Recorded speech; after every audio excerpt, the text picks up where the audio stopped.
Целосно да бидат расветлени сите сомнителни случаи, како што беа оние за кои јавноста алармираше дека компании на високи државни функционери конкурираа за добивање на државна парична помош. Стопанската комора на Македонија укажува дека при користењето на буџетски пари мора да се обезбедат јасни правила кои ќе ги спречат евентуалните пропусти. Комората предпочитува доследно почитување на законската регулатива, секако и нормално и бизнес заедницата и надоградба на принципите на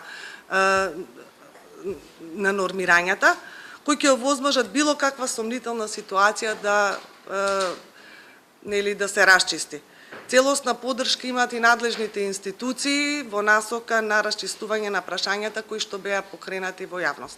Сепак, најмоќната бизнис асоциација во земјава, Комората денеска излезе со серија пофалби за Законот за финансиска поддршка на инвестициите, донесен во мај годинава, со кој владата им доделува буџетски субвенции на фирмите што остваруваат профит, извоз, инвестиции и нови вработувања. Велат, со овој закон конечно светлоста на денот ја виделе нивните барања уште од 2011 година, со што успеала мисијата на Комората. Очекуваат дека законот ќе го спречи долгогодишниот тренд на деиндустриализација, бидејќи од 2006 до 2016 двојно е намалено учеството на индустријата во создавањето на БДП од 32 на 15%, а бројот на конкурентни извозни производи од 675 е сведен на само 461.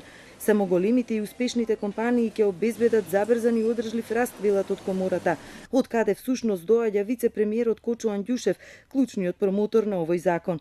И покрај пофалбите од 600 компании кои ги исполниле критериумите, само 182 аплицирале за пари според овој закон, бројка која според Комората не е лоша, но е далеку од доволна. Затоа таа во наредниот период ќе ги анимира сите успешни фирми да бараат државна помош.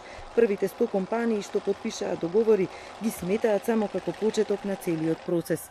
Комората во наредниот период ќе направи директни посети на компаниите кои што се корисници на овие државни средства, ќе укаже на потребата компаниите доследно да го почитуваат договорните одредби од Законот за финансиска поддршка на инвестициите и да спроведат негова доследна реализација.